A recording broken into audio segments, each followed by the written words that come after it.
ሰላም ቤተሰብ ኢትዮጵያውያን ኤርትራውያን እንዴት ናችሁ? እንግዲህ ሰሞኑን ኃይለኛ ፀሐይ ያለ እኛ ጋርና ፊታችን ተቃጠለ፣ አረረ፣ ደበነ ነው የሚባለው። ለሱ መፍትሄ አሁን ቆንጆ ትሪትመንት ይዤላችሁ መጣሁ። አሰራሩን ተከታተሉት። እኔ ጀስት ታጥቤ ተቀብቸው እዩ፣ እንደዚህ ሆኜላችኋለሁ። ወደ አሰራሩ እንግባ። ሁላችሁም ተጠቀሙት። ከውጪ ስትገቡ በተለይ ፊታችሁ ኧረ በስመ አብ ነው የምትሉት። ምን መሰልኩ? ጥያቄው ኖ አንሰር። ፀሐዩ፣ ቆዳችን ማጥቆር እኮ ጥሩ ነገር ነው አይደል? ብቻውን ቢመጣ ግን ሽፍታው ምናምኑ ቡና ቤተሰብ አንድ ነገር የምነግራችሁ፣ ፀሐይ ሰንስክሪን ኦፍ ኮርስ ግዴታ ነው ታረጋላችሁ። ግን ፀሐይ ቆዳችን ያለ እድሜያችሁ ነው የሚያጨማድደው። ልብ በሉ። ቡና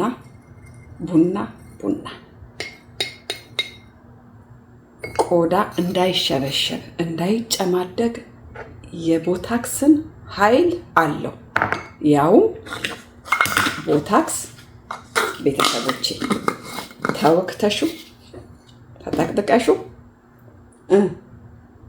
ምን ያህል ወር ነው እንግዲህ የምትጠቀሙ? መልሱ። በጣም ትንሽ ወር ቡና። እኔ የተጠቀምኩት ይሄንን ኢንስታንት ካፌ ነው። የኢትዮጵያ ቡና ላም ማድረግ ይሆናል። ሌላው እርጎ ቤተሰቦቼ፣ እርጎ በመብላትም አንደኛ ክብደት ያስቀንሳል፣ ሁለተኛ ምግብ ቶሎ ዳይጀስት እንዲያደርግ ያግዛል። የስ ቆዳ እንዳይሸበሸብ በጣም ያግዛል። በጣም አስፈላጊ። አንድ ማንኪያ ቡናውንም ረሳው ሳልነግራችሁ እያወራው አንድ ማንኪያ ነው ያደረኩት። በደንብ ያልሞላ እርጎ፣ የላም ወተት እርጎ፣ ፍሌቨር የሌለው ቀጥታ ከላሟ ያልተቀናነሰ ምንም ነገር ሪዲዩስ ያልሆነ ሆል ሚልክ ማለት ነው ቤተሰቦቼ። ሌላውና ሶስተኛው ማርም ሌላው ቆዳ እንዳይሸበሸብ ከሚያረጉት ነገሮች አንዱ ስለሆነ ማለት ነው። ከማርም አንዲት ማንኪያ ነው የምናደርገው። ዲፔንዶን ግን የማራቸው አይነት። የኔ ፈሳሽ ማር ስለሆነች አንድ ማንኪያ፣ ደረቁ ማር ከሆነና ግማሽ ማንኪያ ካረጋችሁ የእርጎውን መጠን ጨመር አድርጉበት። ለምን እዚህ ጋር በደንብ እንደዚህ እንዴት ነው እንድትቀቡት አይሆንላችሁም። ውፍር ይልና ልጥፍ እንጂ ምርግ እንጂ እንድትለቀለቁት አያግዛችሁም ማለት ነው። ፊቴን በሳሙና ነው አሁን ታጥቤ የመጣሁት። በሳሙና ታጥባችሁ ምንም ሳትቆዩ እሺ። የስ በደንብ ልውስ አድርጉት። እንደው የደቂቃ ስራ እኮ ነው፣ የደቂቃ ስራ ቤተሰቦች። ይዋት ምን እንደምታክል። የስ ቆዳችን እንዳይጨማደድ አንደኛ ምናምን ይሄ ሽፍታ ምናምን ሰሞኑን ፀሐዩ እኔ ስነካው ግንባሬ ላይ ሽፍ ብሎብኛል። እንግዲህ ከበላሁት ምግብ አለርጂ ሊሆን ይችላል፣ ከሆነ ከፀሐዩ አለርጂ ሊሆን ይችላል። አንዳንድ ጊዜ ሳታስቡት የለበሳችሁት የልብስ ከለር ራሱ አለርጂ ሊሆናችሁ ይችላል። ግምት አትውሰዱ። ግምት ይሄ ነው ብላችሁ አንድ ነገር ላይ አድርቅ አትበሉ እሺ። ልክ እንደዚህ ሲያረጋችሁ አርጉና ወደ መፍትሄው በቃ ውሃ ጠጡ፣ ሪላክስ አርጉ። ማር አያሸብትም፣ ቅንድቡን ቢነካው ችግር የለም።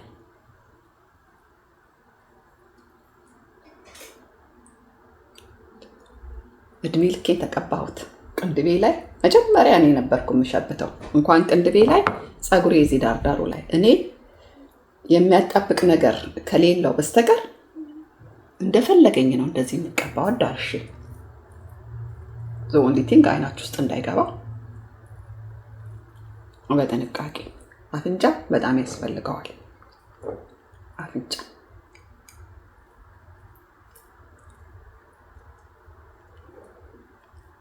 ይሄንን ትሪትመንት ቤተሰብ በጣም ስለምወደው አንደኛ የምወደው ትሪትመንቴ ነው። ከትሪትመንቴ ሁሉ አንደኛ የማረገው ትሪትመንቴ ይሄ ትሪትመንት ነው።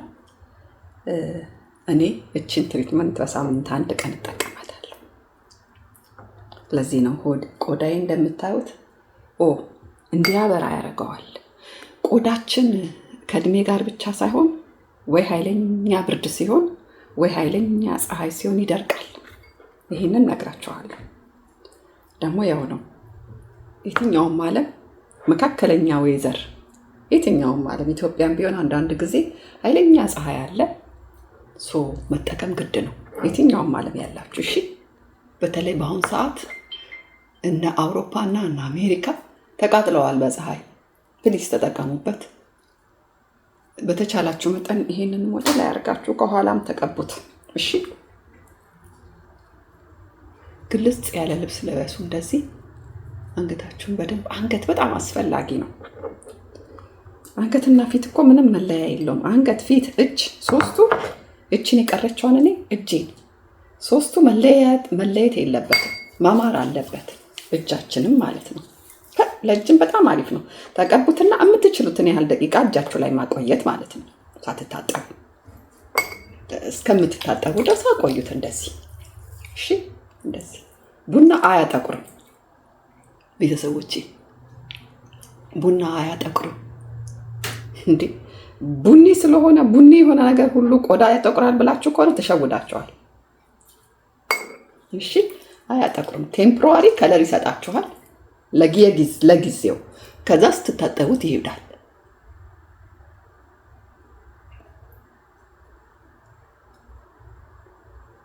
እችን ቆዳ ሁል ጊዜ እንደዚህ ብቻ አይደለም እሺ። እንደዚህ ብቻ በማድረግ ሳይሆን እንደዚህ በሰርክሉ በተቃራኒው ለመሰላችሁ ቆዳ ልክ ኤክሰርሳይዝ እንደዚህ ማድረግ ማለት ቆዳ አትክልት ላይ ማዳበሪያ ማድረግ ማለት ነው። አትክልቱ በማዳበሪያ ሲያድግ እንዴት ነው ፍፍት ብሎ ቆንጆ የሚሆነው? እምር የሚለው ቅጠሉ ሳይቀር አይደል? ምርቱም ሳይቀር አይደል? ቆዳችንም እንደዚህ አድርገን በደንብ ቀብተን በደንብ ኤክሰርሳይዝ ስናደርገው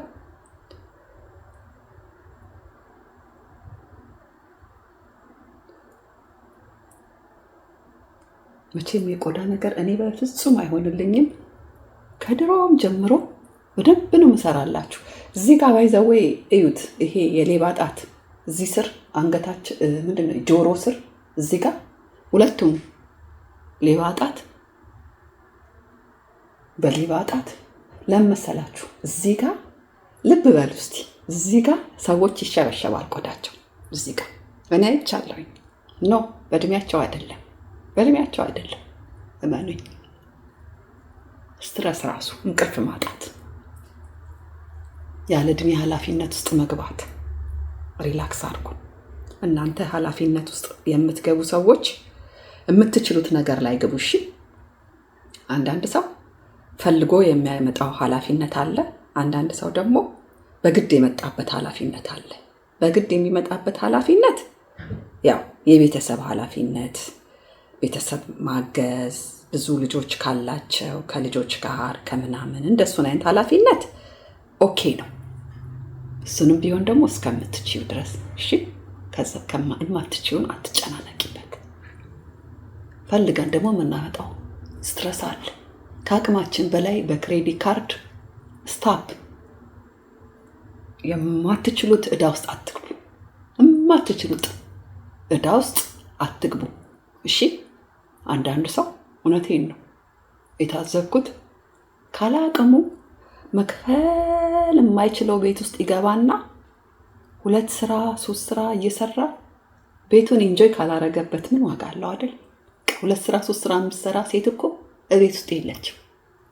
ሆቴል በሉት ቤቱን ገብቶ ለመተኛ ከሆነ ብቻ ለመተኛ ብቻ ኖ ኢንጆይ የምታደርጉበትን በቃ አቅማችን የምንችለውን ኑሮ እንኑር። እሺ እዳ ውስጥ በጣም አትግቡ እንደው ፕሊዝ።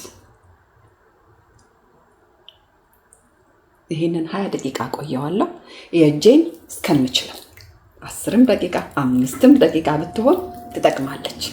ከዛ ሲደርቅ መጥቻ ሳይቻችሁ ታጥቤ ደግሞ ልዩነቱን እናያለን። አብራችሁኝ ሁኑ። ላይክ ቤተሰብ ላይክ ሰብስክራይብ ማድረግ አትርሱ። እሺ ወዳችኋለሁ። ሲዩሱን ቤተሰብ። ይኸው እኔ እንደውም ከ20 ደቂቃ በላይ ወይ 25-30 ደቂቃ ይሆናል ያቆየሁት። ምንም ችግር የለውም ደርቋል። የሚያበራው ያው ማር ስላለበት ያጣብቃል። እጅ ላይ ድርቅ ብሏል። በጣም በቃ ድርቅ ምጥጥ አድርጎታል። እኔ ቅድም እዚህ ላይ ይሄ አይናችን ሽፋኑ አለ አይደለ? እዚህ ላይ ከዚህ ላይ ሲወራርድ እዚህ ላይ ሁሉ አደረኩበት። እዚህ አይኑ ሽፋን ላይ የአይኑ ሽፋ ይሄ ላይ ማለት ነው። ግን እዚህ ላይ ስታደርጉ ወደ ውስጥ ወደ አይናችሁ እንዳይገባ በጣም በትንሹ በጥንቃቄ እሺ። ቅንድቤ በደንብ ነክቶታል። ምንም ችግር የለውም። ምንም ይኸው ቅንድቤ ላይ ሁሉ ነክቶታል። እዚህ ላይም በደንብ ነው የቀባሁት። ሽበት ያመጣል ብላችሁ እንዳትሳቀቁ፣ እንደፈለጋችሁ አድርጋችሁ ቀቡት። መጀመሪያ በቀዝቃዛ ውሃ በደንብ ትጥብ በሉት። ቀስ እያላችሁ ኤክሰርሳይዝ እያሰራችሁ ትጥብ። ከዛ በሳሙና አንዴ ትጥብ። ከዛ እንደገና በሳሙና አንዴ ትደግሙታላችሁ። በቀዝቃዛ ውሃ ኔቨር ቆዳችሁን የፊታችሁን ቆዳ ሙቅ ውሃ እንዳታስነኩ። ታጥቤ መጣሁ ቤተሰቦቼ፣ ታጥቤላችሁ መጣሁ። 2 ጊዜ ነው በሳሙና የታጠብኩት። ግን ከመታጠባችሁ በሳሙና በፊት በውሃ በደንብ አጽዱት። ውሃውን ቼክ አድርጉት ከፊታችን ላይ ቡኒው ነጭ እስከሚሆን ጽድት እስከሚል። ከዛ በኋላ በቀዝቃዛ ነው ታዲያ። ከዛ ቀዝቃዛ ስላችሁ ከፍሪጅ ሳይሆን ራሱ የቧንቧው ቀዝቃዛው ላይ ያዙራችሁት ማለት ነው። ከዛ በኋላ ድገሙት አንዴ በሳሙና 2ኛ ጊዜ ድገሙት። እዚህ ስር ኤቭሪዌር በደንብ እንደዚህ አርጋችሁ አሽትቱት። ቡና ይሸታል አይሸትም? ጥፍር ካላችሁ ጥፍሩ ይሄ ውስጡ ስለሚገባና ቡና ስለሚሸት ጥፍራችን እሱ እንዳይሸውዳችሁ መጀመሪያ እጃችሁን በደንብ አርጋችሁ ከጥፍራችሁ ውስጥ በደንብ አርጋችሁ ታጠቡት። ከዛ በኋላ ነው ማሽተት የምትችሉት ትክክለኛ ቆዳችሁ ላይ ያለውን ሽታ ማለት ነው። ከዛ በኋላ ይሄው ምንም ነገር የተቀባሁት ነገር የለም። ሰንስክሪን ይዤ መጣሁት። ያው ሰንስክሪን ቀይረውታል፣ አይታችኋል አይደለ? እንደዚህ ያርገውታል፣ ጎልደን ዕቃ አርገውታል፣ የራክን ማለት ነው። ግን የራክ መሆን የለበትም። ሰንስክሪን እናንተ በአካባቢያችሁ የምታገኙትን ዋናው ለቆዳችሁ ይስማማችሁ። ዋናው ደግሞ ሰንስክሪን በቀን ተጠቀሙ። ይሄ ነው ዋናው በቃ እንጂ የግድ ይሄ መሆን የለበትም። ሁሉም ሀገር ይሄ ስለማይገኝ ማለት ነው። ሰንስክሪን ቤተሰቦች ስታወጡ ቆዳችሁ እንዳይነካ በጥንቃቄ እሺ፣ ከርቀት አርጋችሁ እቺን ጫፏን ቆዳችን አይንካው ማለት ነው። በጣም ጥንቃቄ አርጉ። የምትጠቀሙትን ለፊታችሁ እጃችን የፈለገ በሳሙና ብንታጠብ እሺ፣ ይሄንን እንዳይነካው። ምክንያቱም ያን ቁጭ ነው የምናደርገው፣ ለብዙ ጊዜ ነው የምንጠቀምበት አይደል? ያ ምርጥ ነው።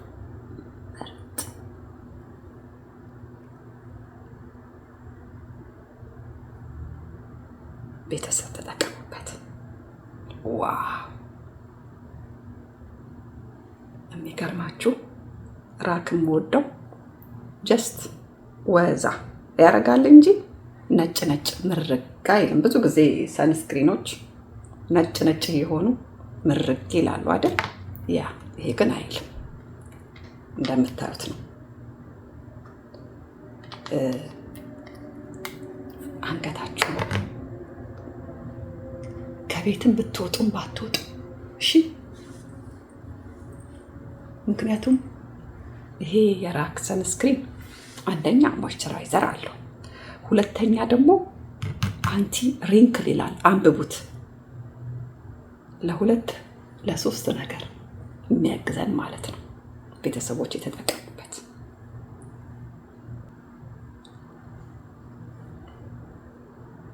አንድ አፍታ ነው ፎ የሚያደርጋችሁ። ቅድም ስነካው እዚህ ላይ ይሻክር ነበር ቆዳዬ። አንድ አፍታ ልስልስልስ በቃ በ30 ደቂቃ ቆዳችሁን ደስ ተሳምሩታላችሁ። ቤተሰብ ተጠቀሙበት። በሳምንት 1 ቀን ወይም ደግሞ ከፈለጋችሁ በሳምንት 2 ቀን፣ ተከታታይ ቀን ግን እንዳታረጉት። ለምሳሌ ሰኞ ካረጋችሁ ሮብ ወይ ደግሞ ሐሙስ፣ እሺ። በመሃል 2 ቀን ምናምን ጋፕ አድርጉ ማለቴ ነው። ማንኛውንም ትሪትመንት ስትጠቀሙ በየቀኑ እንዳትጠቀሙ።